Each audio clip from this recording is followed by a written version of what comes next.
Thanks for tuning in to this special edition of the Best Practices Show podcast. This year we were presented with something we didn't expect, which was a pandemic, and a lot of us were shut down. During that time, we put together a COVID-19 dental relief conference, and we had some of the greatest teachers in all of dentistry come forward to inspire this incredible industry. In this series, we're going to go back and take a look at the best of the best from the COVID-19 Dental Relief Conference. We hope you enjoy it.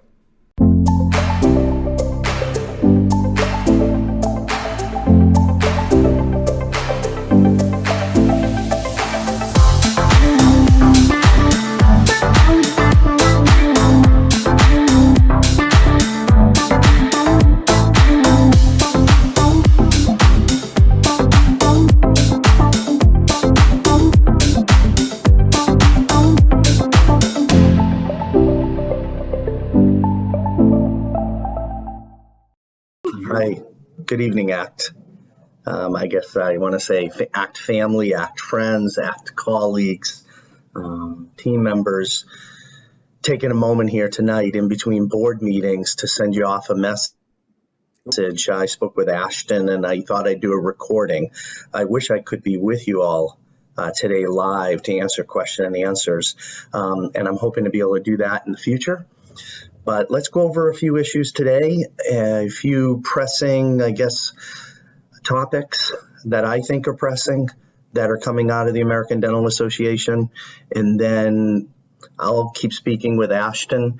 And if we have the availability, I will make every effort I can to be there on the next time you do this. So that way we can have a little bit more of an interactive scenario than me just making a recording. So the first thing I want to talk about, let's state the obvious. Numbers are going up. I think people are scared again. Some reports, depending on what you're looking at, are saying the numbers are higher than they were when we went through the initial pandemic. So what does that mean for dentistry? Well, one of the things that the American Dental Association board did was pass interim policy as a board, confirm that policy at the House of Delegates a couple months ago, that dentistry is essential care. If there's anything we figured out during the first parts of the pandemic, was that oral care that goes untouched, undiagnosed, unviewed, unchecked, starts to become an oral health crisis. Through all of you and your state leaders, by direction of the ADA Board of Trustees and the leadership at the ADA with all of our team members there, we were able to get that message out to all Department of Healths of every state. And what you can see now is dentistry is being looked at as not even really being talked about. New Mexico, just starting Monday, did a mandatory shelter-in-place order, and dentistry was really not affected. I mean, it's urgent, emergent care, try to do your part, but no mandates by the governor or state government. I think we're going to continue to see these lockdowns across the country, different, levels of it, whether it become a state mask mandate or actual stay-at-home orders or closing of certain businesses. But we're going to continue to recommend that from a dental standpoint, you are essential care, just like your medical colleagues. You go to work every day, you practice the safest way you can. Hopefully you are following everything your department, and this is my admonition to you, follow everything your Department of Health is telling you to do. And hopefully when they made their rulings on the providing of oral health, they used the ADA Return to Work Toolkit. Continue to look at the ADA.org/virus website so that you can begin to add all of the things that the task force comes out with, whether it be, what do you do if a staff member becomes positive? What do you do if a patient calls you 3 days later and says they tested positive? What do you do right now if you want to provide vaccines? How do you get ready for that? How do you help your state if they're going through the deliberation of whether or not that's going to be allowed and possible in your particular state that you're licensed and practiced?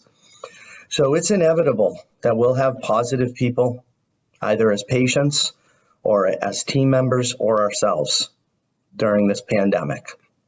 And please review what to do in those cases, following the CARES Act in terms of your employees, but also just following good Department of Health practices so that contact tracing will avoid what we're all fearful of it coming from the dental office. I hope you all had a chance to look at it. I think it was 2 weeks ago today, a study that came out.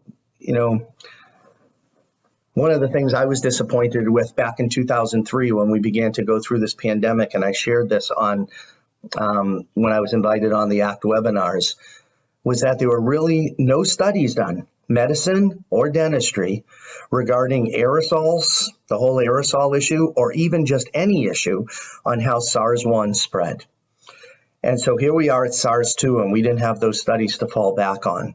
So you're beginning to see the ADA Science and Research Institute study this, and that's the first in a series of studies that will come out that you can use if you're in a leadership position, or where you could share that with your state leaders so that they have an understanding of the penetration of this virus in the dental setting. That study, look it up. Ashton, I can get you, and Kirk, I can get you a link to that study if you want one. Just shoot me an email. So that way it's easy to find. But it is still showing that less than 1% of COVID positive people in a dental setting, so well below the national average of folks testing positive. We are seeing that different Department of Health are doing different things when it comes to when somebody does test positive. An example, in my home state, I spent the better half of 1 to 2 hours with our state epidemiologist this past week, because we had some confusion in the state of New Hampshire. Some folks early on were being told, call patients from the last 2 days if you had a positive staff member and notify them, but tell them that the risk was very low if you're following, multiple layers of protection with N95s or surgical grade 3 masks with another mask over it and good eye protection, usually a face shield. So our state epidemiologist and his team was initially saying patients are really, really low risk. And then they changed course this week to say that they thought every patient in that situation should quarantine for 2 weeks. So we're going to see some of these things where dental leaders need to get involved. Dentists and their teams need to be well educated. So when these issues come up, you're able to speak to the Department of Health or other people who are the decision makers in your state to help them understand the safety within the dental practice and how we practice very, very close to the situation that you'd find in an operating room setting. So those are important things to have at the tip of your tongue, because you will receive calls if you have a positive team member or yourself from the Department of Health, and you will answer tough questions. One of the questions that I've been hearing is being asked is they want to know dimensions of your staff lunch area and meeting areas, and whether or not you have it labeled 6 feet apart, whether it's measured out, not just assumed.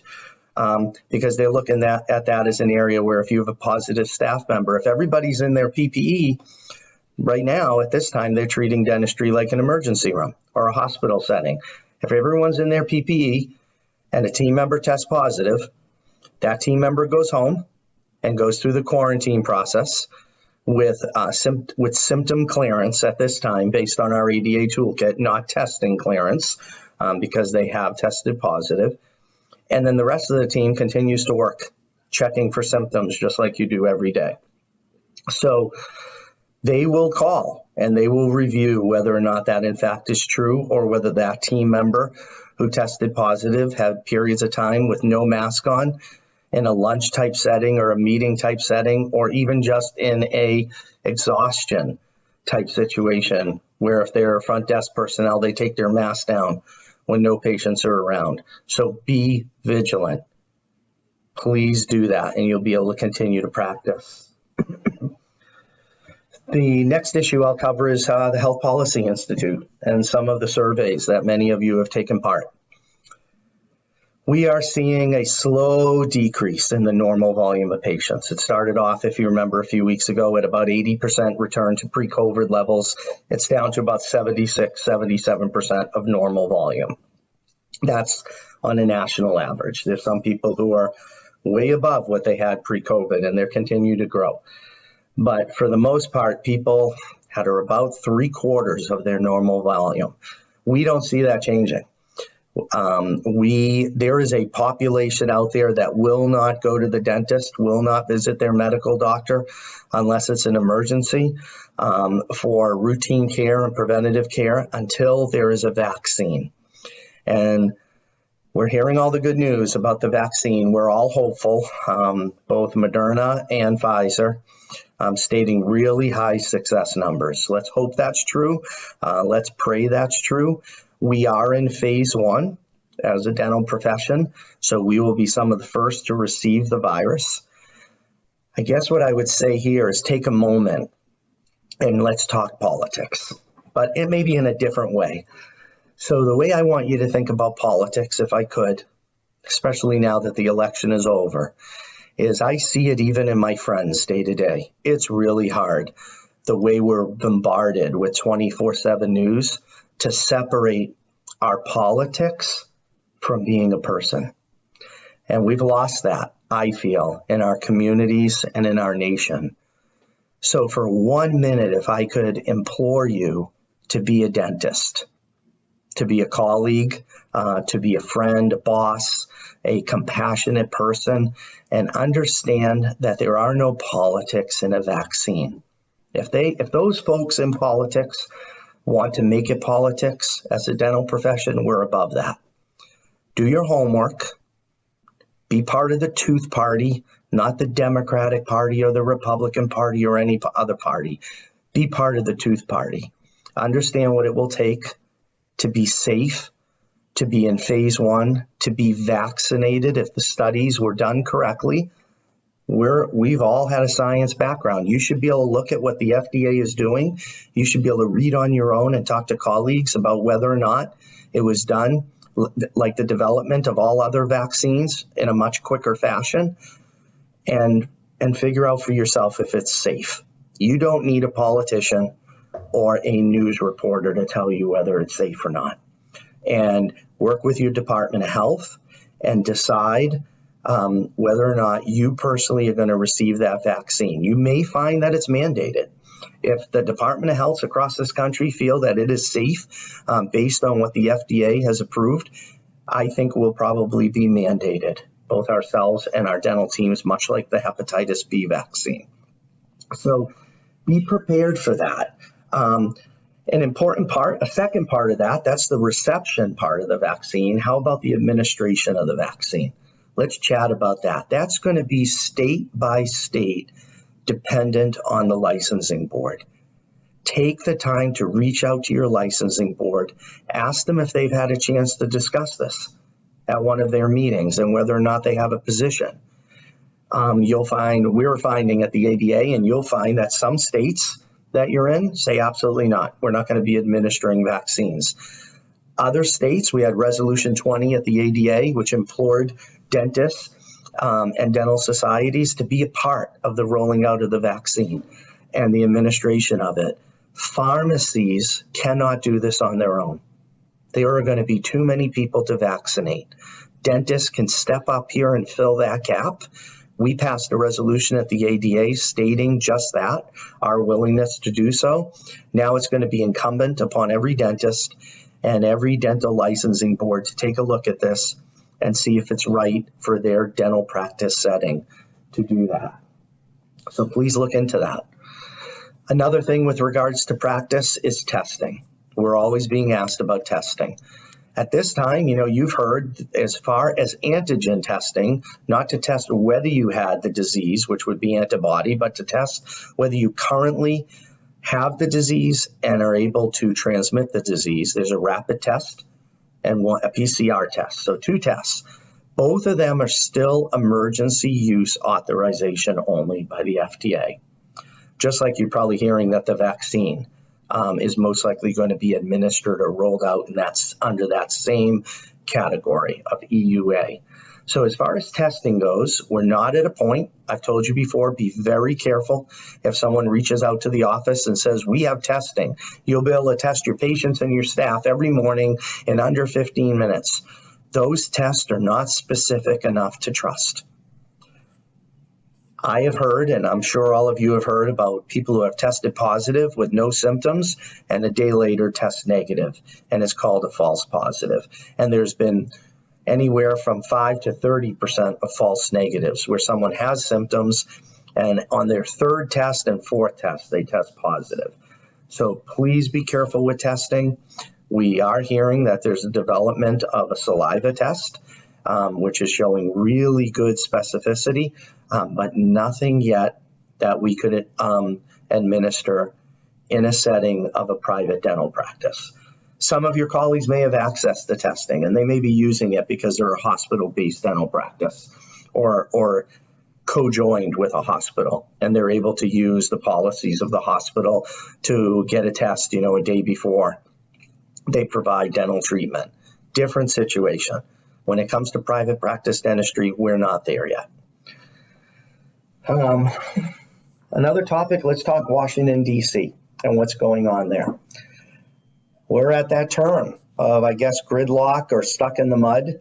So there is a bill out there, and depending on what side you listen to, there's all positives for each side and negatives that each side will say about the other side. The facts are the facts. The bill is stalled. We're hoping in the transition to a new administration, the bill will begin to move forward. In that bill, there are provisions for round 2 of PPP funding, but the sides are not moving yet. So let's be hopeful. There also are provisions for a certain level where PPP is automatically forgiven. I don't want to mention what that number is initially because it will likely change. It'll be a point of negotiation. And, there might be other offerings in there that we'll just have to wait and see. So let's be hopeful that the sides begin to come together and work together for the betterment of the American citizen, an American person, working person, and all of our team members and ourselves can have some peace and feelings of relief. So I'll be hoping for that for you. And lastly, I just want to talk about membership. So ADA membership steadily since 2001, 2002 has been decreasing anywhere from 0.5% to 2% per year. So we're now in, the 60 percentile in that range, the mid to low 60s. So in terms of membership, one, we need members because I think we're doing a good job and we're providing value. We're not the quickest. I know all the arguments. I read the social media that, it takes us forever to react. There's a lot that goes into reacting. I felt one of our brightest moments as an ADA was handling of this pandemic and bringing people together early and being able to provide information. The ADA board was meeting. We normally meet 5 to 6 times a year, and I think in those couple of months we met 22 times was the number. For a period of time, it was every single day for a couple of hours while we were home. So I hope you take a look at that. To the members who are listening, thank you so much. We're going to continue to advocate for you in Washington, in every state, on a state level through your dental societies, with the Department of Health, and also with all of your legislatures as different dental bills roll forward, because we will get through this pandemic and move on to other things. So we will be there for you. And the last thing, and if you're not a member, please become a member. I hope you found value in what the ADA provided you. I'm excited about some of the things coming. ADA Business Enterprises is looking at new products, evaluating new products, which most states then co-endorse. We are constantly working in Washington, D.C. I'm excited about that. And we are rolling out a new website through our communications department, our digital transformation platform, which will be using AI. So I, being the youngest board member, I want you to sign on to the website when that's up and live, and see how quick it will be for you, and that it won't be a dinosaur anymore and tough to find, and it'll begin to learn you. So each time you sign on and you go on the ADA website, it'll become quicker and quicker for you to find the information you need. That's my hope, and I'm really excited that that will come to fruition. And then the last plug is for AdPAC. So it kind of goes back to what I was talking about with politics. I've had some tough conversations over the last month with folks from the New England district, of which I'm trustee, about, I won't support AdPAC because I don't support anything that party stands for. And I say to the person the same thing every time. What if the other side said the same thing? The only people that would suffer are our patients and all of us as dentists. So think about the tooth party. Think about giving to your AdPAC. AdPAC was instrumental in accomplishing everything with the PPP, everything with provisions of PPE early on, and fighting for us to become fourth on the list for PPE administration through FEMA. So those are my two plugs. Sorry to do that to you at the end. I feel like I'm selling my book I just wrote and published. So I hope all is well. I'm sorry I can't be with you today live, and I'm looking forward to the next time that we can be together, both live, where I can answer questions, but maybe even in person, coming soon. All right. Have a great day, everybody, and I look forward to you hearing all of your successes in our great profession. Bye now. And this is why we love Rich. Love him. Love the ADA and love what they're doing. So fabulous job, Rich. If you're listening, if you're on, awesome, just awesome. So they did cool. Make mention of a couple of articles that were up that he said that we could reach out for. I have already gotten those. They will be up on the Facebook page, our Facebook group, our private Facebook group here as soon as this is over. I'll have those both uploaded. I've already read them. They're fantastic. Awesome. Awesome. Well, keep asking questions, and I don't claim to make sure, I don't want to give you the expectations we're going to be able to give you perfect answers, but we will be on the continual quest to get you those. And part of that is our good friend Robyn Reis, who is part of a fantastic company by the name of Bent Erickson. And Robyn, thanks for joining us today. Because the tough questions, I feel bad. We dish them right to you. These are tough, messy, unclear questions, and you have just been fabulous to add some clarity. So I would love it if you just kind of introduce yourself, tell us a little bit about you, the great company you work for, and then let's get right into the great questions everybody's got. Beautiful. You bet. Awesome. Thanks so much, Kirk, Ashton, everybody at ACT for inviting me back. Real quick about me, I'm a certified HR consultant. So disclaimer, I'm not a physician, I'm not a dentist, I'm not a lawyer, but I am going to try to answer your messy questions as best as I can and understand that there are some things that are considered medical that are outside the HR realm. So I would direct you back to your state health department.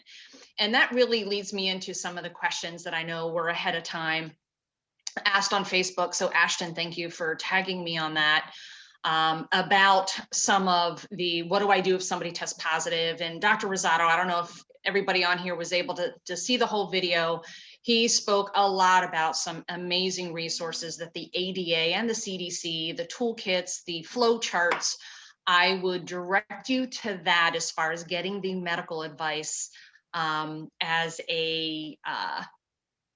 if a team member or a doctor tests positive. Same thing with a patient. So your state health department is going to be your guidance. And to jump into the HR considerations for when a team member tests positive or a doctor tests positive or a patient tests positive, I can tell you, if there is anything you can take from today, it's make sure you have a plan. I had 4 offices last week that I spoke to that found themselves in a situation about testing positive, and they were like, what do we do?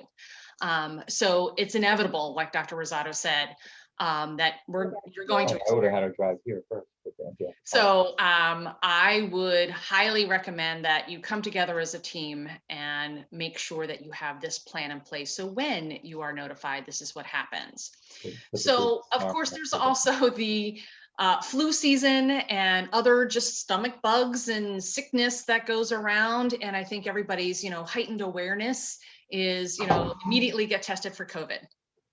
So I would, again, go back to what is in place for people who test positive when it comes to COVID, and that goes hand in hand with the FFCRA, which is the Family First Coronavirus Act, which is handling the paid sick leave, the 6 qualifications, and or expanded FMLA leave. Now, the FMLA leave only pertains to reason number 5, which is the school closures and things like that.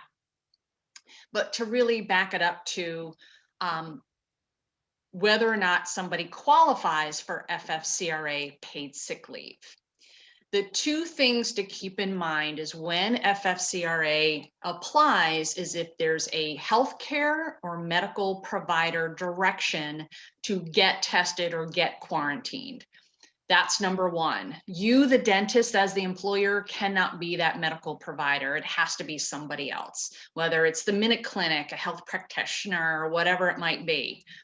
They have to direct the person getting tested, and if quarantine and isolation comes into play. So that's really the qualifying factors to consider if FFCRA is going to apply. So when it happens that, let's say, a team member comes to you and said on Monday and says, guess what? I wasn't feeling well over the weekend. I went and got tested and I'm positive. What happens? Well, again, your state department a health department is going to give you guidance. Dr. Rosato did mention it a little bit on his video about what happens, what most states are telling practices, and that is it really all depends on that definition of close contact.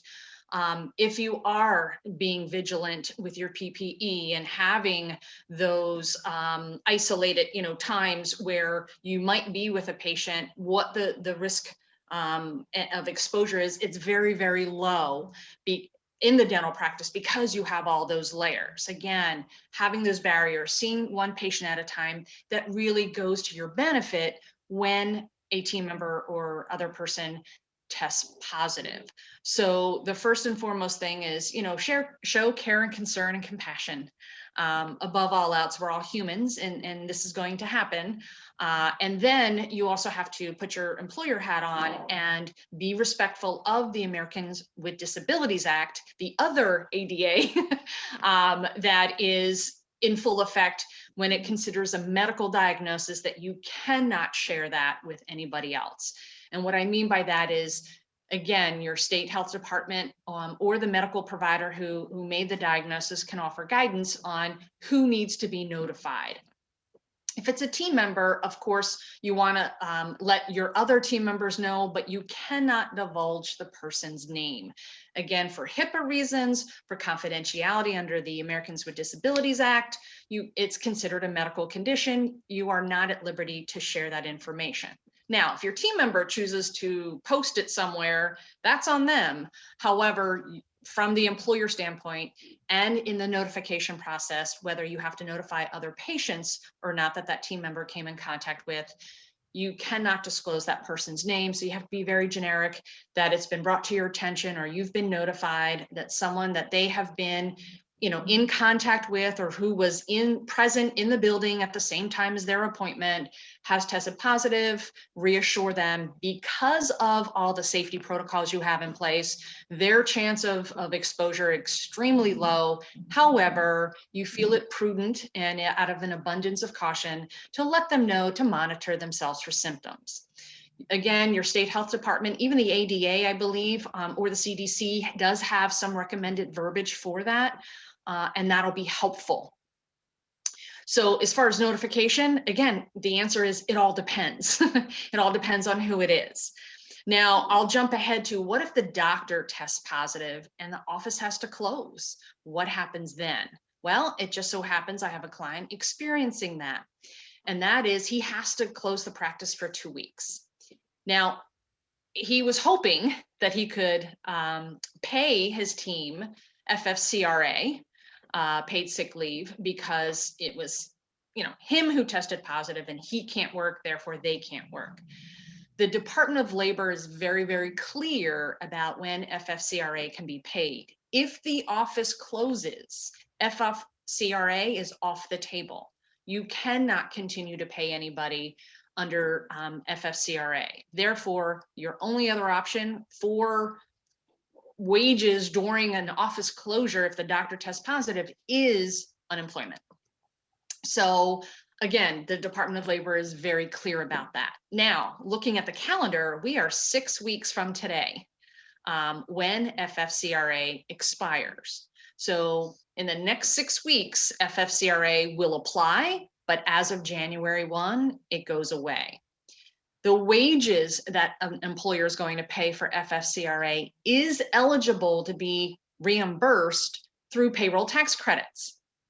Now, I've also heard, and there's been a myth circulating, that if you got the PPP, the PPP loan, you could not get the payroll tax credits. That is not true. And I got that from the IRS and some expertise from CPAs that said what happens is there's been some misinformation and misconception out there. If you did get the PPP loan, there are certain requirements for qualifying for forgiveness on that. And the FFCRA, you just can't double dip. You can keep both, but you can't expect to get payroll tax credits for FFCRA and include that under wages for the PPP forgiveness. I think that makes sense. You just can't double dip. But if you did get the PPP loan, you are still eligible for the FFCRA payroll tax credit reimbursement for those wages that you pay under FFCRA. So I'm hoping that clarifies some of it. I know there were some questions about that.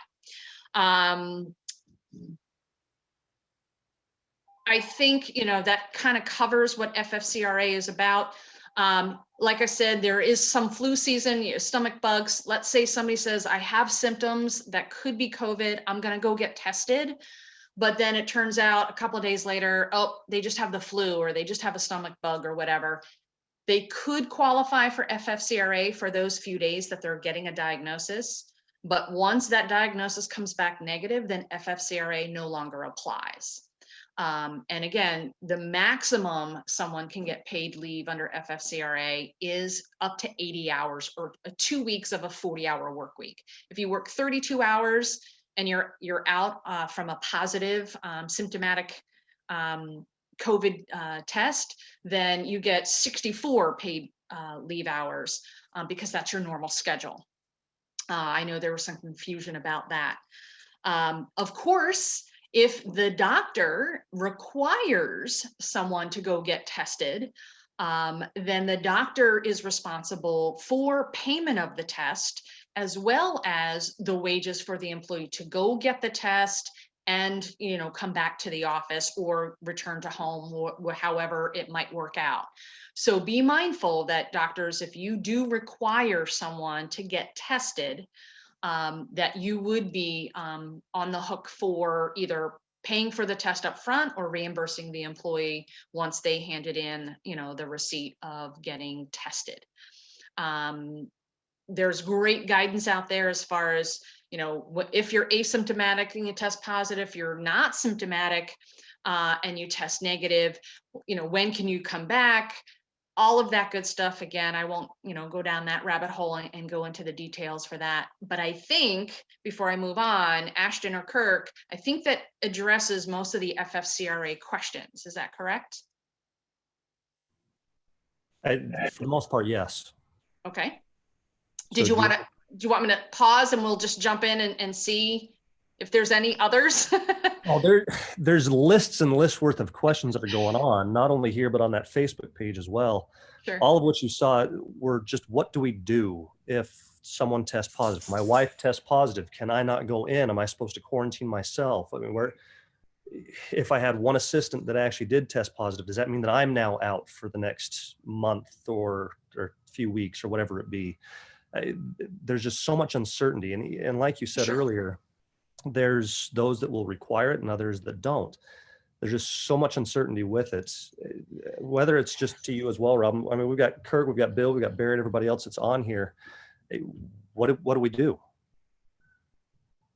And I think, again, it will be case by case specific. I don't think there's one global answer, because it is dependent on, the definition of close contact, longer than 15 minutes and closer than 6 feet for an extended period of time. So, depends on, is it, your brother, sister, cousin's neighbor? Where is that? Where do you draw that line? And again, the state health department is pretty much your first phone call to find out, here's my situation, because there's always going to be nuances and caveats. Some practices have said, well, we're just going to test everybody once a week, and we'll go from there. Well, that's okay in theory, but the reality is if you test me on Monday and I turn up negative on Wednesday, what if I got exposed on Tuesday and then I test positive on Friday, but I'm not going to be tested again until Monday, So in theory, it sounds like a great idea or proactive measure, but in reality, it really doesn't make any sense. The other idea about, everybody's going to test for COVID at the first sign of a cough or first sign of a fever. Again, going back to have a plan, decide as a team, what makes sense, what are the health guidelines, what can we do, what do we all feel comfortable to do? And, again, there's going to be some differing opinions about how some people are super paranoid about it, other people are pretty lax about it. You have to come together as a team for the betterment of everybody to make sure that you keep each other safe. Having everything with the State Department and accessing them first seems to be the first answer anyway. But Absolutely. Even back when we were dealing with this back during the COVID conferences and talking about it, we kept going over and over again how important it was that you had conversations with your team members. Right. That it made sense to you, that everybody was on the same page, because if you weren't, then that was just starting, like you said, down a rabbit hole of terrible situations. So am I going out on a limb too far by saying it has to just make sense with the way that you're approaching this? Well, it has to make sense, and you have to make sure you're following any employment laws like the confidentiality, the flow chart or the next steps as to who does need to be notified and who doesn't need to be notified. If it's a hygienist, maybe it's just the patients that she had that day. Depends on when they determined when was their first symptom and when did they test positive. What if they didn't have any symptoms and they just went because, they found out that a gathering that they were at on the weekend, somebody tested positive. So just out of precaution, they went, turns out they're positive, but they didn't have any symptoms. Then, what is the notification tree from that situation? So, going back to the idea that there's just no one global answer for every situation. You have to consult with the state health department, even your dental society. They might have some great resources too. Robyn, listening to you and listening to Rich, it was kind of an aha moment. I think back in the COVID conference, our mindset, at least mine, was all on PPP and how do I not infect my patients or become infected from my patients. And I think we can all say that PPE works, masks work, face Absolutely. Like the infection rate from patient to dental team member is remarkably low and quite amazing. And listening to Rich, now that mindset is no longer am I as concerned with that, but it's when my hygienist tests positive. Because if I think to the workflow in my office, we're not socially distanced in the lunchroom. We're not socially distanced perfectly for team meetings. And it'd be hard to do that. And so, if I'm just being humble and vulnerable, and I'll bet a lot of people are in my scenario, there's a difference between what's going to shut me down is not going to be a patient. It's going to be me or one of my team members. And so as a team, I think we have to make a decision. Okay, this is going to happen when, not if, when one of us gets it. So we can either accept that risk and say, we're going to have to shut down, and that's potentially going to have financial ramifications on me and all of us, or we can change our workflow. we can wear PPE without doubt. When PPP is off, we cannot be within 6 feet of someone for more than 15 minutes for a 24-hour thing. And that's going to change the enjoyment of work, in my opinion, in a negative fashion. Okay, but maybe that's worth it. There's lots of questions about what happens when this, and what happens with someone that's outside a dental office and exposed. And I think it's fair to say, let's all commit to the idea that an exposure to an exposure, there's no mandate. So if a team member is exposed, that doesn't mean you have to shut down. That doesn't mean Correct. you have to notify anyone. I'm sorry, an exposure to an exposure. So the team member that goes to a party and there's someone that's exposed there, that person just has to follow the CDC guidelines on quarantine. That has no effect on the team. So the hard part is when someone within the team or a patient is positive. So would you agree, Robyn, that that's an accurate statement? Yes, that's an accurate statement. Okay, so comment on that, Robyn, just what I said, what I have to think about in my practice. I have to go to my team and I've been missing the magic question team. It's not about our patients, it's about us. So how do we eat lunch? How do we want to meet? How do we want to walk through the door? Can you give us any insights on what the practices you're consulting with are doing regarding? Sure. Well, I can tell you right off the bat, one of the 4 offices that spoke to me last week, so they had an assistant who ended up testing positive, and she had been to work Monday and Tuesday, found out she was positive on Wednesday. And I will tell you, in this particular case, she was very resistant about going to get tested. But she started exhibiting symptoms, and the doctor says, you need to go get tested. And sure enough, she was positive. So the hospital where she went to get tested had to then alert the health department. And of course, the dental practice took the initiative to contact the health department to say, hey, this is our situation. And they were advised to look at Monday and Tuesday schedule. How close were they? As Dr. Rosato was saying, what is your lunchroom labeled? Are you seeing one patient at a time? Is there a barrier at the front desk? Are you always wearing your PPE? They are getting very, very, very specific with their questions to help with the contact tracing, and then to advise who do you need to notify and who don't you need to notify. Well, the other assistant and the doctor that this assistant worked with had to go get tested. Out of an abundance of caution, the dentist also recommended that everybody else in the practice, again, because they didn't have they had shared lunch, where they took off their PPE, and while there wasn't a whole lot of congregating, it was a relatively small lunchroom. And there were times when this positive team member didn't have the mask on. So, again, everybody was a little nervous, so they went and got tested. Everybody else, the doctor, the other assistant, all the other team members tested negative. So that's the good news. And it made it very, very clear to them where they were vulnerable in combating the next possible scenario if somebody else on the team tested positive, where they could potentially have exposure. And so, yes, the exposure was real. Luckily, they all got tested negative. I believe they're testing again this week to make sure. Because we know, again, false positives, false negatives, all that, but again, monitoring for symptoms. So in situations where team members have come to the office and then discovered they're positive, and then there's situations where maybe over the weekend they tested positive and then alerted you on a Monday, also goes to the deep cleaning of the office. So that particular practice, again, using them as an example, they canceled the next morning's patients and just deep cleaned every possible area that this assistant could have come in contact with, again, out of an abundance of caution. They were not advised to do that. They took it upon themselves.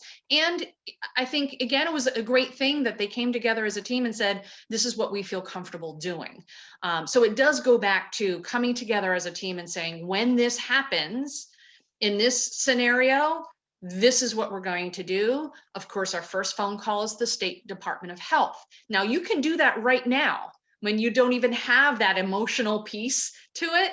You can just go ahead and be proactive and call them, say, okay, here's my, I'm a dental practitioner. We want to be prepared. What is your advice for somebody when a patient tests positive and when a team member tests positive, et cetera? So that way you have that in place already. And the anxiety level can certainly come down knowing that you're prepared. Does that answer your question, Barrett? It's beautifully done, Robyn. Are you kidding? So there was a question that popped up. Per Barrett's statement, what are our choices regarding an employee's exposure to an exposure? Is the only choice a 14-day quarantine, or can negative tests over a period of time allow an employee who is in direct patient care to return to work? Great question. And so again, I will defer to my medical colleagues for that, but I will share with you what my experience I've been told has happened. For example, a team member's spouse got exposed at work and tested positive. She's, again, not showing any symptoms. Out of precaution, she'll get tested. Typically, you can anticipate that person out for 3 days. And yes, FFCRA would apply. When she gets that negative test, she can return to work. But again, it will go back to what are the nuances of when did the husband get exposed, when was he tested, and when was this team member in the practice. So you might want to, again, get advice from your state health department about that secondary exposure. But sometimes if this person does start showing symptoms, then I believe it's the 10 days or resolution of symptoms within 24 hours. It's 10 days from the onset of symptoms. So again, when is the clock start ticking? That'll be up to the medical practitioner and the state health department to tell you when do you start clocking that 10 days or that 14 days. It's funny how as dentists, we try and be our own doctors in all of this. We like to think we know exactly when it happened, how it happened, what to do with it. But like you said earlier, every situation is going to be very different in how to respond with it. It is. I'm going to go back to the Facebook page and see if there's any questions there. And just to clarify, the choices regarding an employee's exposure to an exposure. So an exposure to an exposure is nothing, according to the CDC. So if my wife has coffee with her friend Sally, and Sally says, hey, I just found out I was exposed, meaning I went to coffee with Susie. Sally's been exposed, but she's not positive. My wife wasn't exposed to an exposure. So there's zero, to answer that Dentex question, there's zero rules. You'd have to do nothing.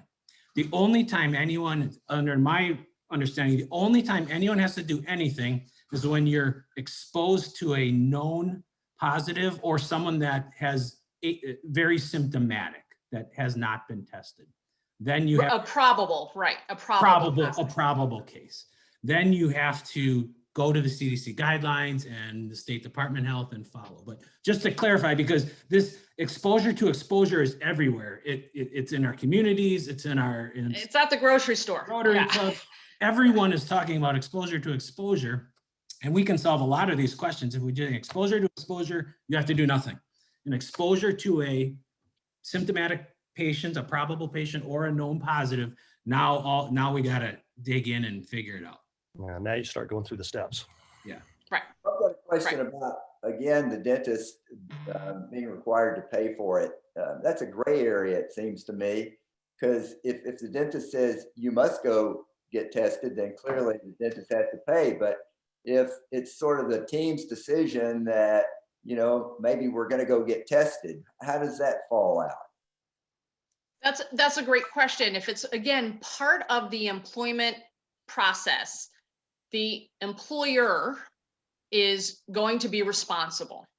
So it could be mandated, it could be required, but it also could be out of safety, the employer's obligation to keep a safe work environment to have people go get tested. Now, if it's a voluntary thing and I refuse to go get tested, then that goes into a different realm of could potentially be disciplinary. However, again, it depends on the situation. And is this person symptomatic? What was the exposure? It's just not a, hey, let's all just go get tested for the fun of it.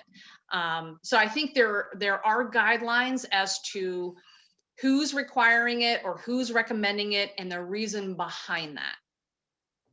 Does that answer your question? Sort of. And unfortunately, there's no black or white answer. Right. Yep, I get it. Thank you. Sure. Any other questions, Ashton, you can see from the feed, or Barrett or Bill or Ange? The vast majority of them, it's still so much of what about this situation? What about this situation? There were probably 14 questions that came up very quickly, one right after the other, that were all basically the exact same question, just with a small little difference in the situation. And like Barrett said, like Robyn's been saying, like Rich said earlier, be cognizant as to what's actually going on. See what the actual true exposure really was. And like Barrett said earlier as well, the PPE, we know it works. And if you were in a situation where you were staying protected, you were staying distance, you were going through the steps, and not to be condescending, but calm down. You know, you're doing what you're supposed to be doing, and you're following what the CDC is asking for, what you know, all of the state health departments have been asking for as well, and what the ADA has been strongly suggesting since back in March. Right. In the CDC, I mean, the CDC pretty clearly, in my opinion, lays out the basic examples and scenarios, especially if we're trying to answer questions for patients. I was exposed or I have a positive. It's very simple. Go to the CDC, make them wait the 14 to 21, 24 days, depending on their scenario. That's easy. You know, if we're a dentist trying to think how to best run our business, my advice to everyone is going to be, like I said before, backtrack to the scenario of how you or a team member is going to get it, and then what happens. And I've just realized today that I'm shutting down unless I make some changes, and I'll bet a lot of us are in that same boat. And so if, you know, my perspective is, if when someone on my team gets it, whether I pay for the test or not, great, doesn't matter. Whether FFCR is going to pay or whether unemployment, that's all going to happen, and it's important to know those details, and it's important to do things in a legal way. But that's all the details after the most important thing, and that's someone getting it and having to potentially shut down, and when can we safely and legally come back. So if you're where I'm at, it's okay. Let's figure out what's going to happen when someone gets positive. And then we're going to figure out, when that happens, how do I mitigate my financial and legal risks going forward? But that's the big question, I think, above everyone's head right now, is this is going to happen. Right. Well, to have something, go ahead, Robyn. No, go ahead. To have something like this video that's been suggested from the ADA and from HR and from different situations to have, as we've been saying a few times now, you have to talk to your teams. You have to have a battle plan as to what you're going to do if these situations do arise. So to have this video as a training course, at least a little bit to start a conversation, is a great way to begin. But if you don't have the conversation, then you are going to have that moment of, oh, crap, now what do we do?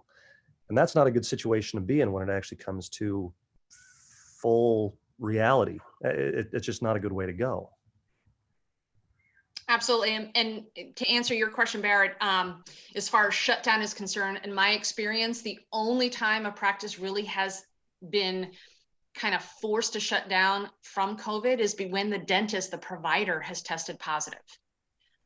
So, you know, if a hygienist or another, you know, assistant or front office person has tested positive, that does not automatically warrant closing down. Now, if it internally, this is super important. So I'm going to stop because, okay, so let's use my practice, and I'm totally humble and vulnerable. So in the lunchroom, we do not meet social distancing requirements. So they're within 6 feet, some of them. We're not wearing masks. They're eating and talking. We have a small office. During team meetings, we're closer, but probably not. So if tomorrow a hygienist gets it, I will have to answer to the health department like, no, we've all reached that threshold of being exposed. So in that case, since as an essential healthcare worker, oh, my dog is squeaky toy. Oh, come here. I love it there. I am so sorry. I bought these toys and they're squeaky toys. Oh gosh.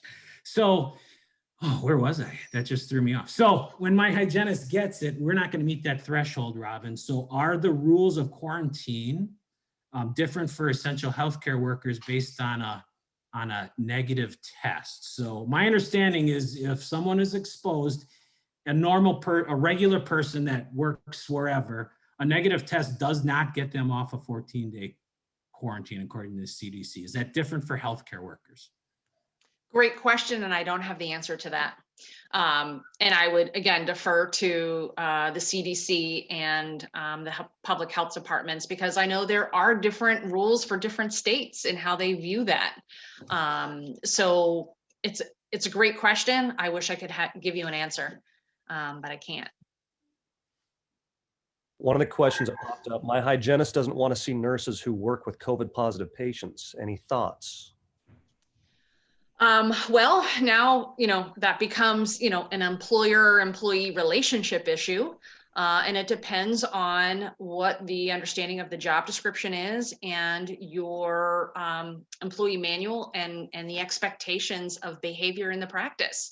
I can tell you back in the 80s with, HIV and things like that, that did, people who refused were then asked to choose another profession because it was going to be part of the profession. And so I would first and foremost have sit down and have a conversation with that hygienist and understand the concern about the refusal.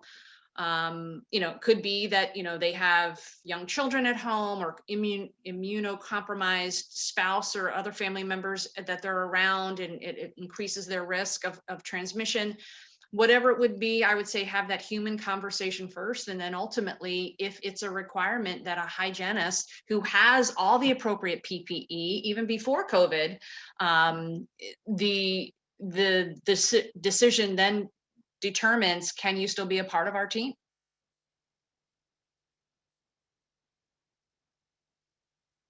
It's a tough situation to be in, but reality Extraordinarily is, tough. I had one hygienist actually that she was terrified when this all started to come back to the office. And so she was gone for a few weeks.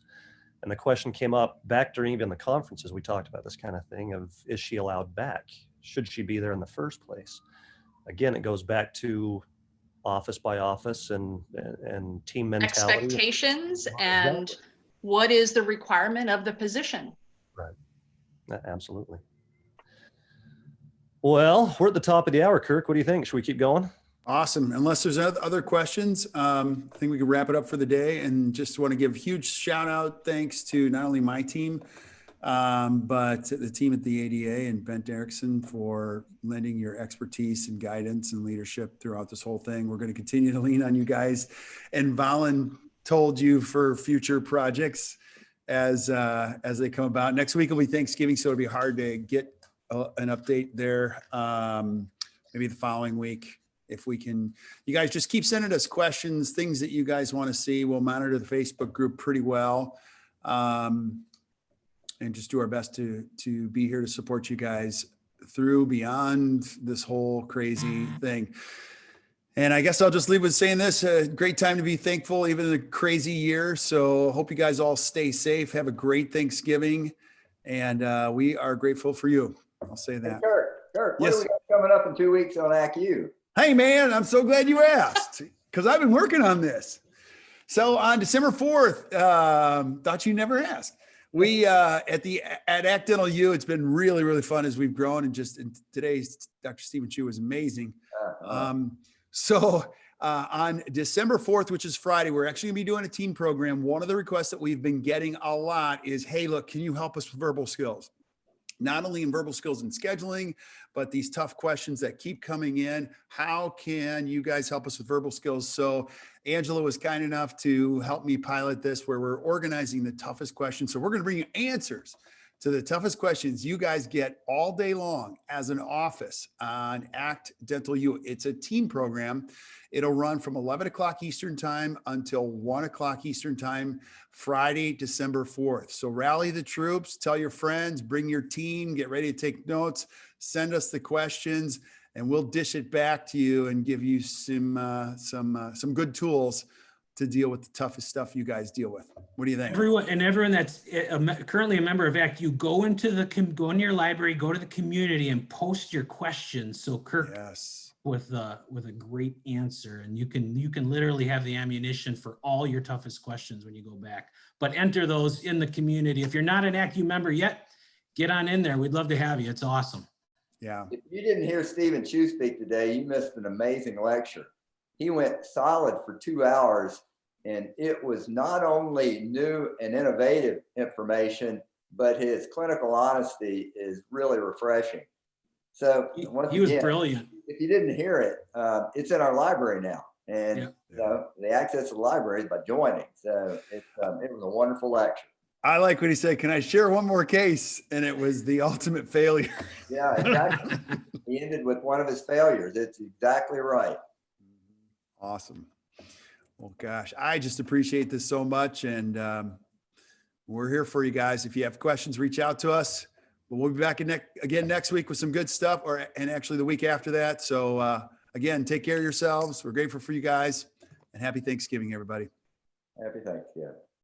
Hey, if you enjoyed this week's episode of the Best Practice Show podcast, we invite you to check out actdentalu.com. ACT Dental U is the essential resource for anyone at any stage of starting, growing, or running a great dental practice. Whether you're just getting started or whether you're a well-established dental practice, ACT Dental U can help you and your team get to the next level. With our extensive course library and all the current best practices in dentistry, and our Friday master classes and workshops for you and your team, and a supportive, active community to help you along the way with encouragement and feedback, ACT Dental U is the perfect place for any dentist to create a better dental practice so that you can have the freedom to enjoy a better life. So check it out at actdentalu.com.